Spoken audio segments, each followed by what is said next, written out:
People's president, जन जन के राष्ट्रपति कहा जाता है।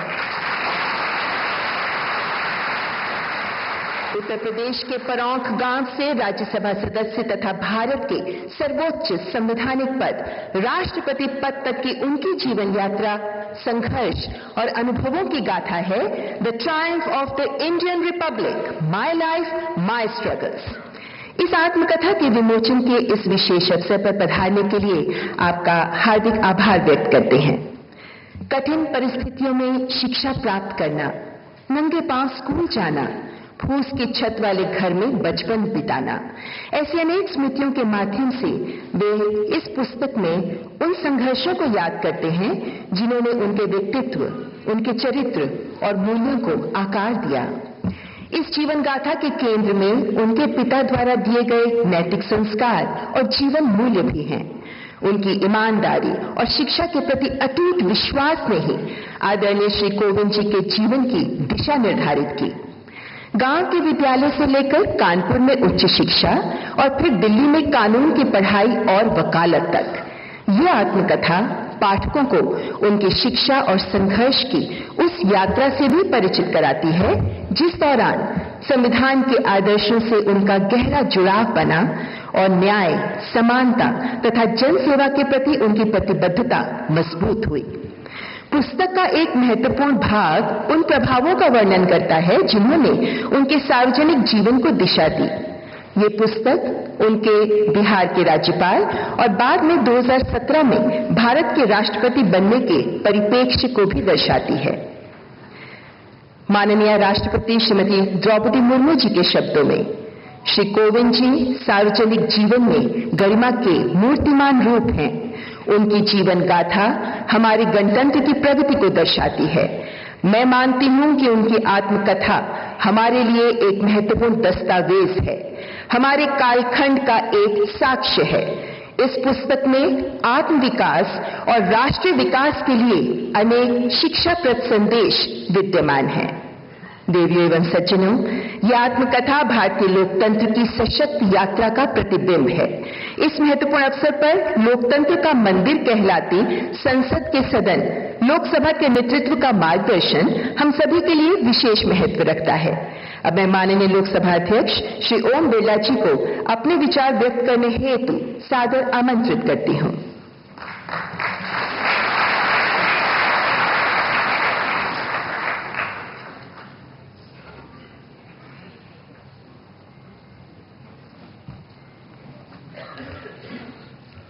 आज इस गौरवपूर्ण अवसर पर हम देश के यशस्वी प्रधानमंत्री आदरणीय नरेंद्र मोदी जी के कर कमलों से सरल, सहज, उच्च संवैधानिक आदर्शों के प्रतीक माननीय पूर्व राष्ट्रपति श्री रामनाथ कोविंद जी की जीवन यात्रा पर आधारित पुस्तक के लोकार्पण के साक्षी बन रहे हैं।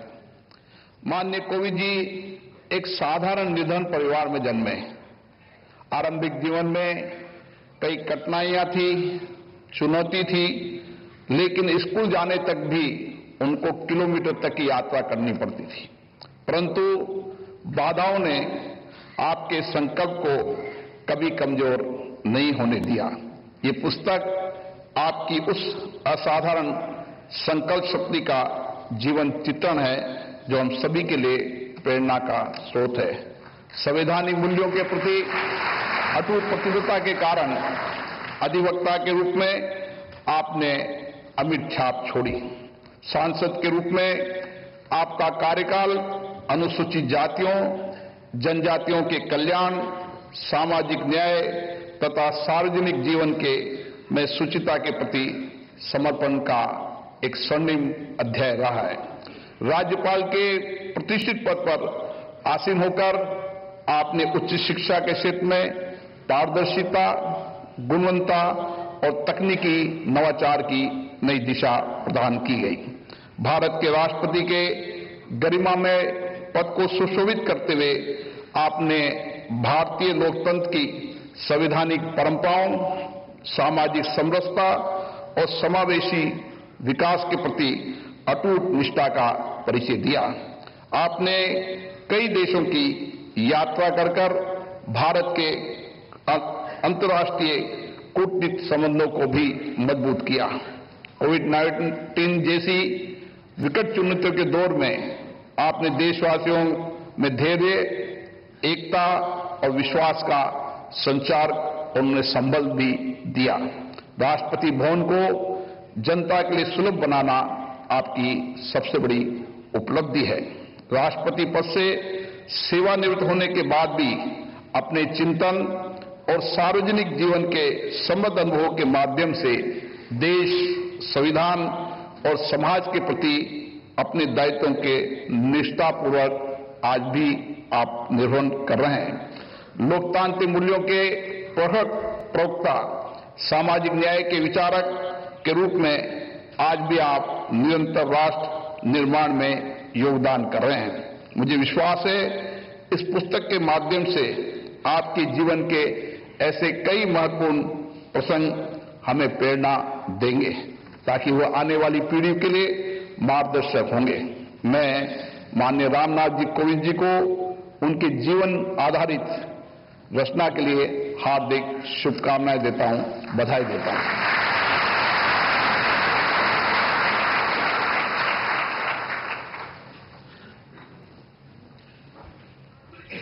धन्यवाद माननीय लोकसभा अध्यक्ष श्री ओम बिरला जी, आपके मूल्यवान विचारों के लिए आपका हार्दिक आभार।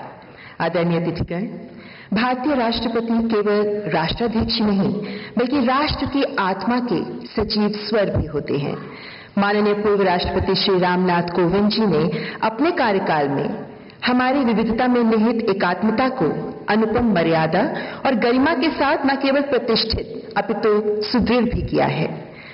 आपका जीवन पथ अनुशासन, विनम्रता और सेवा जैसे उच्च आदर्शों की प्रत्यक्ष अभिव्यक्ति है जो इस आत्मकथा में परिलक्षित है।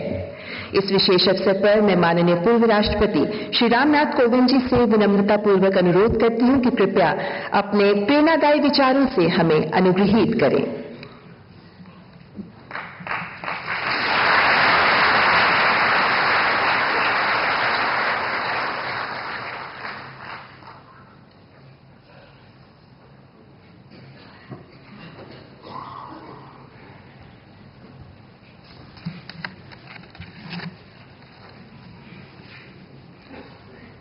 माननीय प्रधानमंत्री श्री नरेंद्र मोदी जी, माननीय लोकसभा अध्यक्ष श्री ओम बिरला जी, मेरी धर्मपत्नी श्रीमती सविता जी, सभागार में प्रमुख रूप से उपस्थित भारत के मुख्य न्यायाधीश जस्टिस सूर्यकांत जी, केंद्रीय मंत्रिमंडल के सदस्यगण एवं सांसदगण, विशिष्ट अतिथिगण, मीडिया जगत के मित्रों, देवी और सज्जनों, आज इस मंच से आप सबको संबोधित करना मेरे लिए एक भावपूर्ण क्षण है।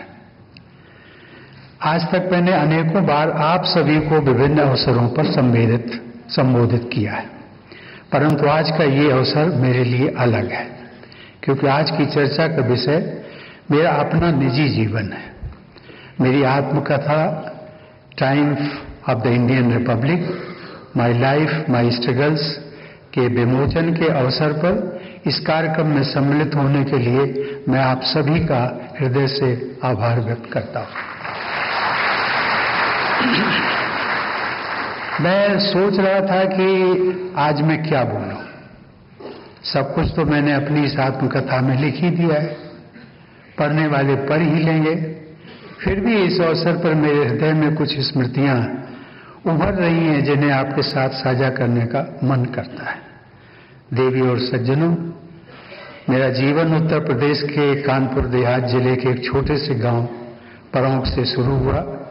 वो गांव छोटा था, लेकिन वहां एक ऐसी अनमोल पूंजी मुझे विरासत में मिली जो किसी भी संपत्ति से बढ़कर थी। आपसी संवेदना व भाईचारा और समुदाय की गहरी भावना। गांव में किसी को संबोधित करते समय हम उनको नाम लेकर बुलाने के बजाय पारिवारिक रिश्तों से जोड़कर संबोधित करने की परंपरा थी। किसी को चाचा चाची, किसी को भैया दीदी, बेटा बेटी, दादा दादी, अम्मा, बप्पा, ताऊ आदि कहकर एक दूसरे को यथा योग्य संबोधित करते थे। प्रेम और स्नेह पर आधारित मानवीय संबंधों के संस्कार जो मेरे जीवन का अभिन्न हिस्सा बने, वो मैंने अपने गांव में ही सीखे। हमारा घर बहुत साधारण था, घास फूस का बना हुआ। बरसात के दिनों में उस घर से की छत से पानी टपकने लगता था। मैं और मेरे परिवार के लोग एक कोने में खड़े होकर बारिश रुकने का इंतजार करते थे। कई वर्षों बाद जब मैं 2017 में राष्ट्रपति चुना गया तो वे स्मृतियां मेरे मानस पटल पर पुनः लौट आई। और उस समय मैंने कहा था, कोट, कि आज भी भारत के किसी गांव में शायद एक छोटा सा रामनाथ टपकती छत के नीचे खड़ा होगा और एक बेहतर भविष्य का सपना देख रहा होगा, अनकोट। देवी और सज्जनों, आज मुझे ये देखकर संतोष होता है कि नए भारत में ऐसे करोड़ों लोगों को छत मिली है। प्रधानमंत्री आवास योजना ने असंख्य गरीब परिवारों को केवल मकान नहीं दिया, बल्कि गरिमा और सुरक्षा का एहसास भी दिया है। जो कभी टपकती छत के नीचे खड़े रहे हैं, वे ही जानते हैं कि पक्के घर का अर्थ क्या होता है। देवी और सज्जनों, मेरे जीवन में मैं जो कुछ भी बन पाया, उसमें मेरे पिताश्री का बहुत बड़ा योगदान। उनके जीवन मूल्य जैसे ईमानदारी, करुणा, उदारता और न्यायप्रियता मेरे मन में आज भी अंकित है। मेरे पूज्य पिताजी को शिक्षा के महत्व पर अटूट विश्वास था। वे मानते थे कि शिक्षा ही असीम संभावनाओं के द्वार खोलती है और जीवन में नई दिशाएं और अनगिनत अवसर प्रदान करती है। देवी और सज्जनों, भारतीय जनता पार्टी के साथ मेरा जुड़ाव मुझे ऐसे अनेक नेताओं के संपर्क में लाया जो मानते थे कि राजनीति केवल सत्ता प्राप्त करने का माध्यम नहीं है, बल्कि राष्ट्र सेवा का एक साधन है। उनमें से सबसे वरिष्ठ नेता थे श्री अटल बिहारी वाजपेयी, जिन्होंने मुझ पर एक गहरी छाप छोड़ी। अंत्योदय की भावना के साथ अटल जी जीवन पर्यंत समाज के अंतिम पंक्ति में खड़े व्यक्ति को मुख्य धारा में लाने के लिए समर्पित रहे। अपने सार्वजनिक जीवन में एक और कार्यकर्ता के रूप में मेरी मुलाकात श्री नरेंद्र मोदी जी से हुई। उस समय वे पार्टी संगठन में अत्यंत सक्रिय भूमिका निभा रहे थे। संगठन के कार्यक्रमों में उनके साथ काम करने का अवसर मिला। इस दौरान उनकी जिस बात ने मुझे सबसे अधिक प्रभावित किया वह थी उनकी दूरदर्शिता, विकास के प्रति उनकी प्रतिबद्धता और साधारण कार्यकर्ताओं से सहज जुड़ने की उनकी क्षमता। शासन और विकास के विषय में उनकी बातों में एक स्पष्टता और दृढ़ता दिखाई देती थी। मैंने उनके भीतर संगठनात्मक दक्षता और दूरदर्शी सोच का अद्वितीय संगम देखा। देवी और सज्जनों, मेरी राजनीतिक यात्रा का आरंभ भाजपा के साथ हुआ। उसका एक कारण था कि इस पार्टी में राष्ट्र सर्वोपरि की बात चरितार्थ की जाती है। यहाँ वंशवाद, परिवारवाद, जातिवाद व क्षेत्रवाद जैसी सामाजिक विकृतियों से ऊपर उठकर देश के समावेशी विकास पर बल दिया जाता है। इसमें एक साधारण शिक्षक का पुत्र अटल बिहारी वाजपेयी जैसे पार्टी के सर्वोच्च नेता व देश का प्रधानमंत्री बन सकते हैं। इसमें स्टेशन पर चाय बेचने वाले एक पिछड़े वर्ग से संबंधित श्री नरेंद्र मोदी मुख्यमंत्री तथा देश के प्रधानमंत्री बन सकते हैं। यही नहीं, समाज के कमजोर वर्ग से आने वाला मेरा जैसा व्यक्ति भी राष्ट्रपति के पद तक पहुंच सकता है। वास्तव में यही भारतीय गणतंत्र की सच्ची विजय गाथा है। देवी और सज्जनों, आज जब मैं पीछे मुड़कर देखता हूं तो महसूस करता हूं कि परोंठ से राष्ट्रपति भवन तक की ये यात्रा मेरी व्यक्तिगत उपलब्धि नहीं है। ये भारतीय गणराज्य की विजय है। ये हमारे संविधान में निहित आदर्शों की विजय है और ये करोड़ों साधारण भारतीयों की आकांक्षाओं की विजय है। मुझे विश्वास है कि मेरी जीवन गाथा देश के लाखों करोड़ों युवाओं के लिए आशा और प्रेरणा का स्रोत बनेगी।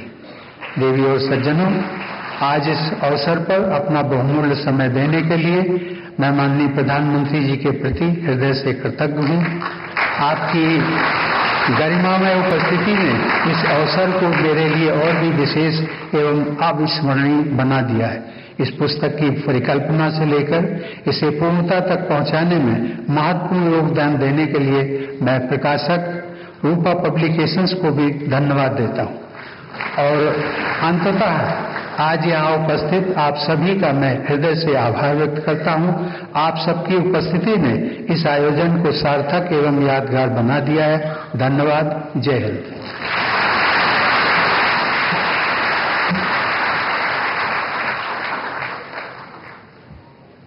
आपका आभार माननीय। आपके सार गर्भित उद्बोधन के लिए मैं हार्दिक कृतज्ञता प्रकट करती हूँ।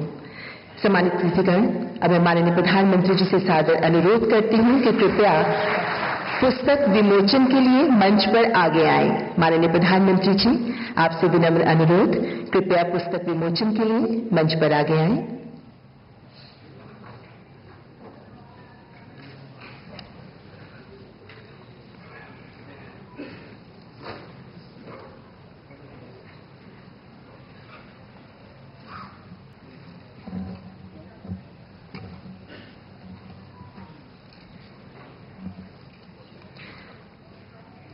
देवी और सज्जनों, अब मैं माननीय प्रधानमंत्री जी से विनम्र अनुरोध करती हूं कि कृपया अपने कर कमलों द्वारा श्री रामनाथ कोविंद जी की आत्मकथा the Triumph of the Indian Republic, my life my struggles का विमोचन करें।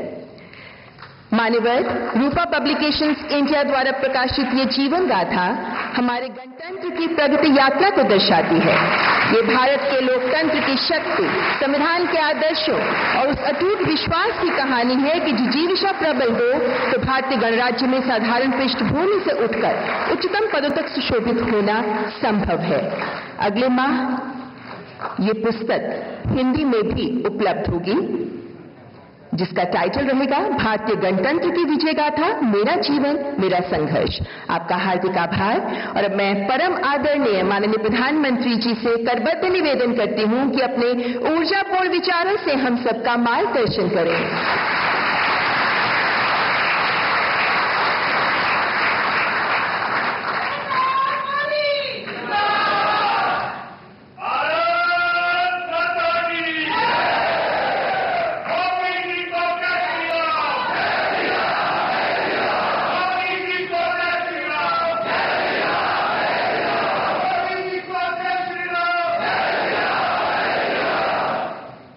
हमारे पूर्व राष्ट्रपति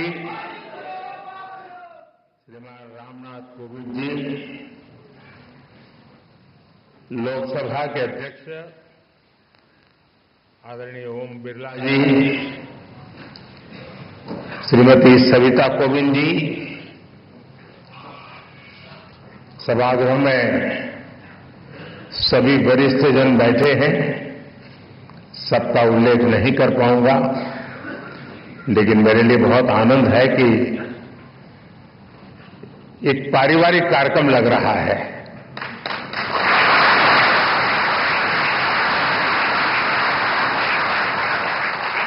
भाइयों बहनों,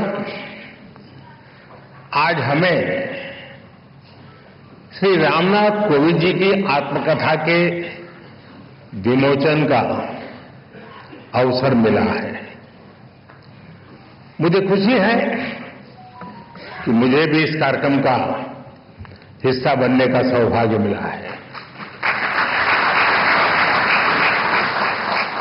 कोविंद जी से मेरा बहुत लंबा परिचय रहा है। उन्हें करीब से जानने का भी अवसर मिला है और राष्ट्रपति के रूप में उनका मार्गदर्शन और इस सब के साथ साथ उनका मेरे प्रति विशेष स्नेह, उनकी आत्मीयता, ये मेरी बहुत बड़ी पूंजी रही है।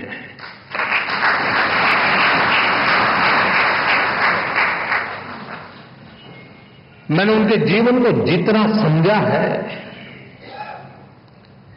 उनकी कार्यक्षमताओं को जितना जाना है, मैं पूरे विश्वास से कह सकता हूं कि श्री रामनाथ कोविंद जी की ऑटोबायोग्राफी अपने आप में भारतीय लोकतंत्र और भारतीय समाज के लिए एक धरोहर बनेगी।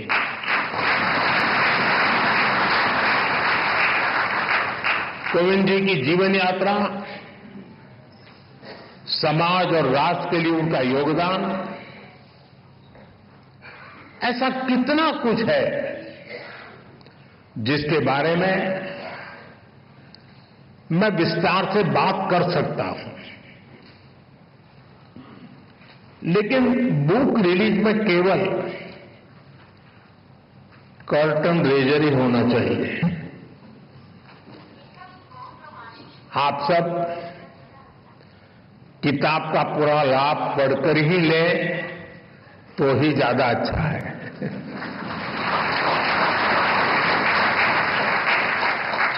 साथियों, कोविंद जी की जीवन यात्रा को आप उनके शब्दों में जानें, उनकी लेखनी को, उनके अनुभवों को देश की नई पीढ़ी पढ़े। इससे हर किसी को काफी कुछ सीखने को मिलेगा। मैं रामनाथ कोविंद जी को इस आत्मकथा के लिए बहुत बहुत बधाई देता हूं। साथियों, कोविंद जी ने अपनी इस पुस्तक को बहुत ही सटीक नाम दिया है, Triumph of the Indian Republic, my life my struggles. कहने का भाव ये कि जीवन और जीवन के संघर्ष उनके व्यक्तिगत है, लेकिन उन संघर्षों के परिणाम स्वरूप मिली जीत भारत के गणतंत्र की है, भारत के लोकतंत्र की है। साथियों, हम सब अक्सर अनुभव करते हैं कि इंसान का एक स्वभाव होता है, लोग अपनी सफलता का श्रेय खुद को देते हैं और जीवन की मुश्किलों के लिए, कठिनाइयों के लिए समाज को जिम्मेदार ठहराते हैं। लेकिन जब हृदय उदार हो, भारतीय संस्कार हो, तब व्यक्ति समाज की कमियां निकालने में समय नहीं गंवाता। वो उसके सकारात्मक पक्ष पर फोकस करता है। वो अपनी सफलता में समाज को बराबर का भागीदार मानता है। कोविंद जी की आत्मकथा और उसका शीर्षक इसके उदाहरण है। आप उनका जीवन देखिए। एक बेहद सामान्य परिवार में, कानपुर देहात में उनका जन्म हुआ। कोविंद जी ने अभी भी कुछ वर्णन किया और अपनी किताब में भी लिखा है कैसे गर्मी के मौसम में एक दिन उनके घर में आग लग गई। उनकी मां अपनी चिंता छोड़कर घर की चीजों को बचा रही थी। आखिर एक सामान्य परिवार में मां के लिए एक एक चीज बच्चों के पालन पोषण का जरिया होती है। उसी कोशिश में आग में फंसकर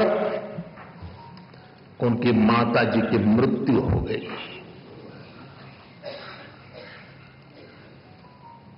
आप कल्पना कर सकते हैं, छोटी सी उम्र में मैं इस तरह की घटना, मां को इस तरह खो देना, ये कितना दर्दनाक रहा होगा। मैं तो भाग्यशाली रहा हूं मेरी मां 100 साल से भी अधिक जीवित रही और मुझे आशीर्वाद देती रही। उसके बावजूद भी आज भी मैं मां की कमी महसूस करता हूं। साथियों, उनके जीवन का एक ऐसा दर्दनाक घटनाक्रम था, कोई भी इसे टूट सकता था, लेकिन कोविंद जी को उन मुश्किलों ने मजबूत किया। पड़ोस की एक माताजी ने उनके पालन पोषण में मदद की। इसे उन्होंने समाज की एकता और सौहार्द की ताकत को समझा। इस घटना के बाद कोविंद जी के जीवन में उनके पिता की भूमिका और बड़ी हो गई और जिस तरह से उन्होंने अपने परिवार को संभाला, बच्चों को संस्कार दिए, इसलिए कोविंद जी अपने पिता को अपना हीरो मानते हैं।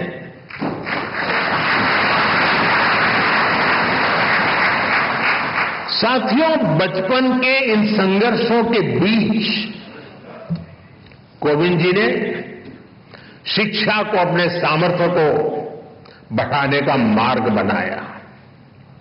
उन्होंने मेहनत की, उन्होंने संसाधनों की कमी को कमजोर नहीं बनने दिया और एक ऐसे मुकाम तक पहुंचे जिसकी कल्पना भी तब लोगों ने नहीं की होगी। वो भारत जैसे विशाल देश के राष्ट्रपति बने। साथियों, इतने बड़े पद पर पहुंचने के बाद भी कोविंद जी का विनम्र व्यक्तित्व, उनकी सादगी ऐसे ही कायम रही। मुझे याद है, प्रधानमंत्री के तौर पर मैं राष्ट्रपति भवन में उनसे मिलने जाता था। प्रोटोकॉल के हिसाब से जो बातें नहीं हो सकती हैं, वो बातें वो करते थे। वो प्रधानमंत्री को छोड़ने के लिए गाड़ी के दरवाजे तक आते थे।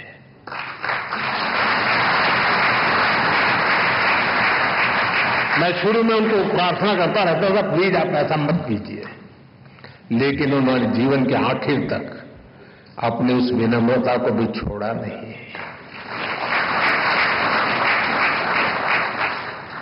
राष्ट्रपति बनने के बाद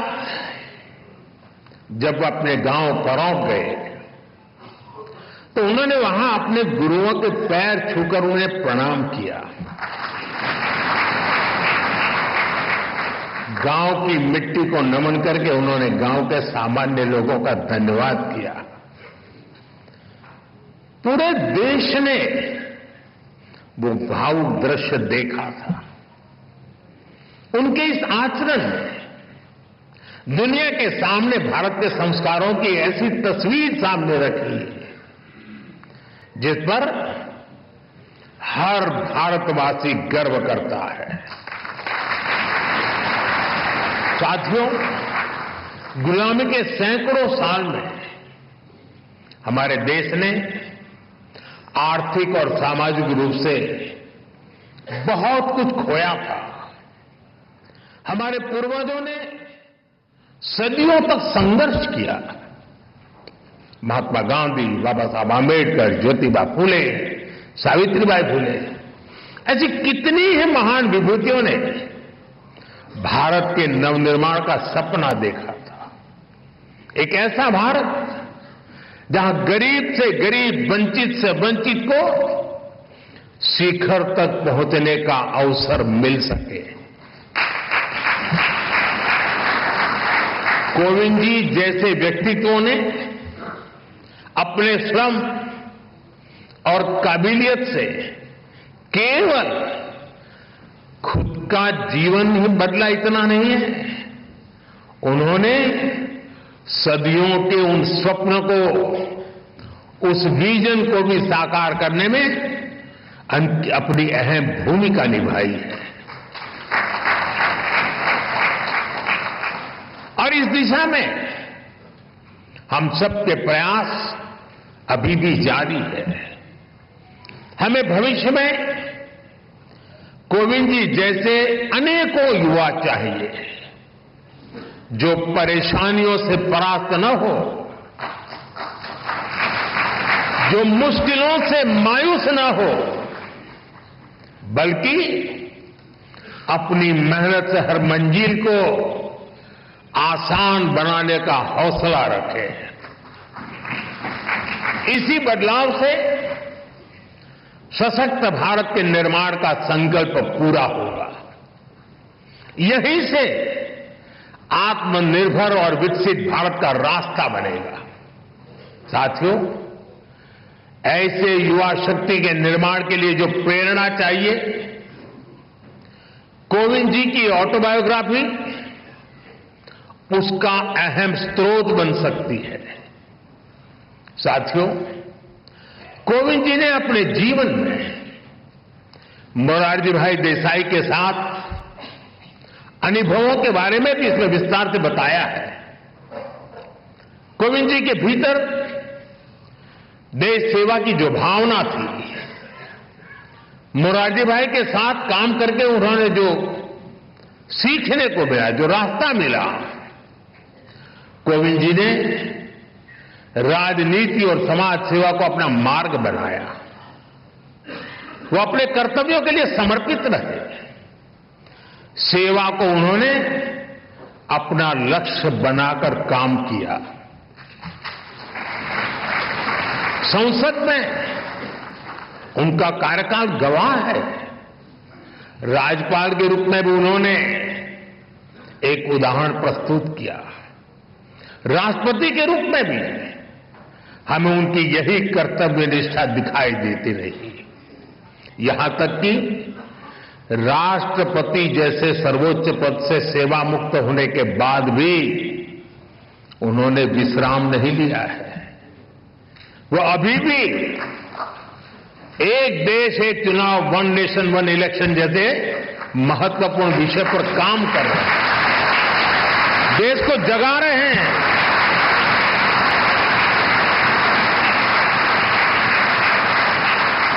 ये एक ऐसा विषय है जिसका समाधान देश के लोकतंत्र का नया अध्याय शुरू कर सकता है।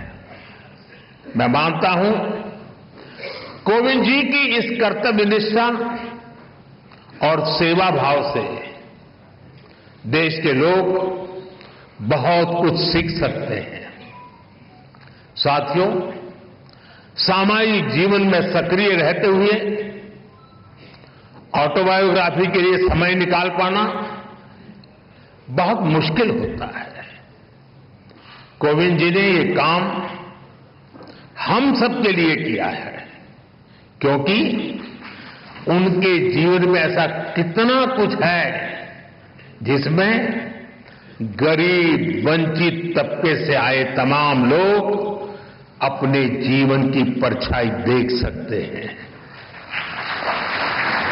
कैसे एक साधारण परिवार मुश्किल हालातों में भी जीवन की शुचिता और ईमानदारी से समझौता नहीं करता। कैसे वही आदर्श आगे चलकर हमारे जीवन का आधार बनते हैं। हमारे कठिन समय के मूल्य किस तरह जीवन भर में हमें रोशनी देते रहते हैं। कैसे इस पवित्रता से हमें राष्ट्र सेवा की शक्ति मिलती है। अलग अलग पदों का दायित्व निभाते हुए कोविंद जी ने समाज को निरंतर इसकी प्रेरणा दी है। साथियों, मुझे विश्वास है कोविंद जी की ऑटोबायोग्राफी इसमें उनके जीवन की ही नहीं बल्कि हमारे लोकतंत्र की भी अहम स्मृतियां सुरक्षित होंगी। मैं एक बार फिर उन्हें उनकी आत्मकथा के लिए शुभकामनाएं देता हूं और मैं खास करके युवा पीढ़ी से आग्रह करूंगा, रील का जमाना है,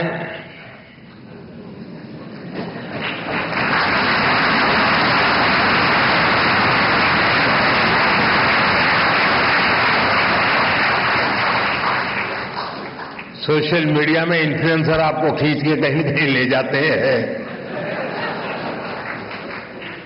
इस शॉर्टकट के युग में भी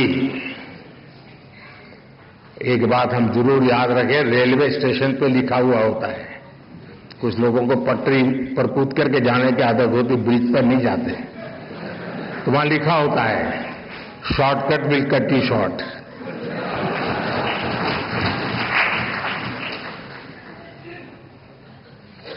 और अगर शॉर्टकट के रास्ते से भी कहीं बाहर निकलना है तो मैं नौजवानों को कहूंगा, आपको जिसका भी पसंद हो, ऑटोबायोग्राफी जरूर पढ़ें।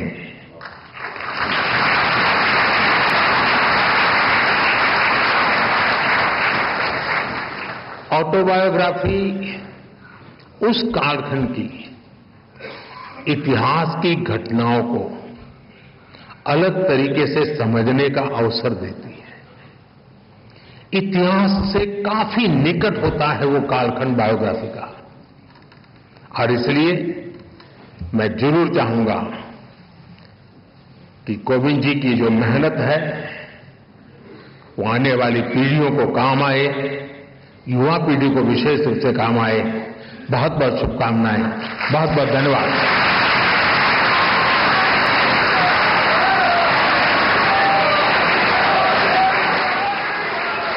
माननीय प्रधानमंत्री जी, आपके उत्प्रेरक विचारों के लिए हार्दिक आभार। इस पावन एवं गरिमामय अवसर पर मैं माननीय लोकसभा अध्यक्ष श्री ओम बिरला जी, परम आदरणीय पूर्व राष्ट्रपति श्री रामनाथ कोविंद जी तथा माननीय पूर्व प्रथम महिला श्रीमती सविता कोविंद जी के प्रति भी हार्दिक कृतज्ञता व्यक्त करती हूँ। ये आत्मकथा और इस आत्मकथा का प्रत्येक अध्याय हम सब के लिए कुछ ना कुछ जरूर लेकर आता है। इसलिए जैसा माननीय प्रधानमंत्री जी ने कहा,